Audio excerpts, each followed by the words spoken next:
کسی کے دل کو سیاہ کہنے سے پہلے اپنے دل کا صاف ہونا ضروری ہے، اور میرا دل صاف نہیں۔ اس نے حیرت سے اسے دیکھا۔ یہ اتنا چھوٹا بچہ اتنی سیانی باتیں کیسے کرتا ہے؟ سلیمان کی آنکھوں سے ایک لمحہ گزرا۔ یہ اس کا ہم جماعت اسے اپنا پینسل باکس دکھا رہا تھا۔ یہ میرے ابو نے مجھے لے کر دیا ہے۔ اس نے حسد بھری نظروں سے اسے دیکھا۔ دکھاؤ۔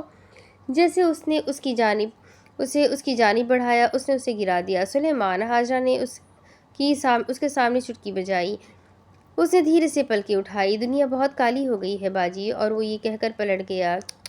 اس نے اسے جاتے ہوئے دیکھ کر افسوس کیا۔ سوچا نہ تھا یہ دن بھی آئے گا، یہ دن بھی آئیں گے۔ اس نے بیزاری کا اظہار کرتے لب کھولے۔ 20ویں صدی لرزہ انگیز ہو رہی تھی۔ اس نے ہاتھ دھو کر فریج میں شاز کے لیے جوس بنایا، جوس رکھا۔ دوسرے ہاتھ پر بندھی گھڑی پر نگاہ گئی۔ شاز آیا کیوں نہیں؟ تبھی اچانک باہر سے توڑ پھوڑ کی آواز سنائی دینے لگی۔ بخت روا بانو نسرین سے بات کرتے ہوئے رکے۔ یہ آواز کیسی؟ حاجہ دوڑ کر دروازے کی جانب جانے لگی تو درمیان میں عبدالتواب آیا۔ میں دیکھتا ہوں۔ تم بچے ہو، تم کیا دیکھو گے؟ اس نے اس سے پیچھے کیا۔ میں اب بچہ نہیں ہوں۔ وہ پھر سے آگے آیا۔ حاجہ اکتا کر اس کے عقب میں کھڑی ہو گئی۔ عبدالتواب نے دروازہ کھولا۔ دائیں جانب سے حاجرہ کو دھکا لگا۔ باجو پیچھے ہو۔ سلیمان اسے پیچھے کر رہا تھا تو وہ چونک کر رہ گئی۔ میں وکیل ہوں۔ مگر اس نے اس کی انسنی کی۔ پیچھے ہٹو۔ اس نے کمر پر ہاتھ رکھ لیا اور ان دونوں لڑکوں کو دیکھا۔ شاز کی آواز باہر سے سنائی دی۔ حاجرہ آگے آنے لگی۔ میں۔ سلیمان نے اسے اشارہ کیا۔ باجو رک جاؤ نا۔ وہ ٹھہر گئی۔ شاز بھائی دیکھ رہے ہیں۔ شاز باہر گلی میں احسن کے والد کے ساتھ کھڑا تھا۔ اب گلی کے باہر ان کے گھر کا سامان پڑا ہوا تھا۔ مسئلہ کیا ہے؟ سلیمان نے عبدالتواب کی پسلی کی طرف سے سر گھسا کر باہر نکالا۔ سود خور۔ عبدالتواب نے نیچے سر جھکا کر دیکھا اور ہاتھ جھلایا۔ حاجرہ بے تابی سے بولی۔ کیا ہوا کیا ہے؟ سلیمان نے اندر کی جانب سر کیا۔ خالو جی کے گھر سود خور گھس آیا ہے، لیکن انہیں کیا ضرورت ہے سود پر کوئی چیز رکھوانے کی؟ اسے یہ جان کر کافی حیرت ہوئی۔ احسن تو جرمنی ہے، بڑا بے غیرت ہے۔ حاجرہ نے اسے گھور کر دیکھا۔ سلیمان۔ مگر وہ روانی سے کہنے لگا۔ 2 ماہ سے خرچہ نہیں بھیجا۔ وہ ناراضی سے کہنے لگی۔ یقیناً اس کے پیچھے کوئی وجہ ہوگی، آپ کو اس کا خمیازہ بھرنا پڑے گا۔ پنجاب منی لینڈرز اور ڈائننس 1960۔ حاجرہ اندر سے بول رہی تھی کہ 5ویں چیپٹر میں۔ عبدالتواب پلٹا۔ اس جاہل کو کیا پتا ہوگا یہ سب؟ وہ خاموش ہو گئی۔ یہاں لوگوں کو سیدھا سیدھا بتانا ہوتا ہے۔ یہ قانونی ہے، یہ غیر قانونی ہے۔ شاز نے ایک نظر اندر کی جانب دیکھا اور پھر سود خور کو روکتے ہوئے بتانے لگا۔ مقروضین کے ساتھ بدتمیزی کرنے کی سزا پر آپ کو قید اور جرمانہ ہو سکتا ہے۔ وہ احسن کے والد کو دیکھ رہا تھا۔ اور چچا جی، کتنا قرضہ لیا ہے آپ نے اس سے؟ 15,000۔ وہ رنجیدگی سے بتانے لگا۔ حاجرہ احتجاج کرتے کرتے باہر نکل آئی۔ اس سے پوچھو ذرا، اس کے پاس لائسنس بھی ہے کہ نہیں؟ اس نے اسے دیکھتے ہوئے ناک سکیڑی۔ لون شارک کس ریٹ پر دیا ہے آپ نے؟ یہ کتنے پیسے مانگ رہے ہیں؟ اور کیا کچھ رکھوایا ہے؟ وہ کہنے لگا۔ میں کیا؟ شاز نے آہستگی سے پوچھا۔ کیا ریٹ ہے آپ کا؟ کچھ رکھوایا ہے؟ احسن کے والد کہنے لگے۔ میں نے سونے کی چین رکھوائی ہے اور ریٹ 18% سالانہ۔ 18%؟ اس نے حیرت سے اسے دیکھا۔ یہ غیر قانونی ہے۔ حاجرہ نے اس آدمی کو اوپر سے نیچے دیکھا۔ مجھے تو اسے دیکھ کر ہی لگ رہا ہے اس کے پاس لائسنس نہیں۔ دوسرا، اس کا انٹرسٹ ریٹ زیادہ ہے اور مقروض کی پراپرٹی بھی خراب کی ہے۔ 6 ماہ کی قید تو اس کی پکی ہے۔ ابھی پہلی قسط دینی ہے، وہ ہی نہیں ہو رہی۔ اوپر سے اس نے سامان توڑ دیا۔ بزرگ سسک کر رو پڑے۔ حاجرہ سیڑھیاں اتر کر آئی۔ ایک تو قانون کے خلاف ورزی، اوپر سے بدتمیزی۔ شاز نے سختی سے اس آدمی سے پوچھا۔ آپ پہلے تو اپنا لائسنس دکھائیں مجھے۔ بخت روا اندر سے باہر جھانک رہے تھے۔ شاز سنجیدگی سے کہہ رہا تھا۔ منی لینڈر آرڈیننس کے سیکشن 19، 20 اور 23 تینوں کے آپ مرتکب پائے گئے۔ حاجرہ نے بتایا۔ لائسنس ہے نہیں آپ کے پاس، قید و جرمانہ پکا ہے۔ وہ آدمی گھبرا کر انہیں دیکھ رہا تھا۔ اس لیے ایک کام کریں۔ بخت روا ان دونوں کو دیکھ رہے تھے۔ شاز نے سادگی سے اسے حل دیا۔ آپ سود معاف کریں اور یہ آپ کو قسطوں میں رقم ادا کریں گے۔ اگر آپ ایسا کرتے ہیں تو ہم آپ کی شکایت نہیں کرتے۔ سیٹلمنٹ۔ بخت روا یہ کہتے ہوئے مڑ گئے۔ کچھ دیر گزری تو وہ دونوں اندر چلے آ رہے تھے۔ تم شربت پی لو، پھر ہم نکلتے ہیں۔ اس نے سر ہلایا۔ ٹھیک ہے۔ الفت نے انہیں اندر آتے ہوئے دیکھا تو مسکرا پڑی۔ شاز نے اسے دیکھتے ہوئے سر کو خم دیا۔ عید مبارک۔ جواباً اس نے بھی کہا، خیر مبارک۔ بانو نسرین نے شاز کو دیکھا اور پھر الفت سے کہنے لگی، سارا سامان ہے، پہلے جا کر لڑکی کو تیار کر لینا۔ وہ اپنے پاس رکھے لفافے دیکھ رہی تھی۔ شاز عبدالتواب کی جانب جانے لگا۔ تم تیار نہیں ہوئے؟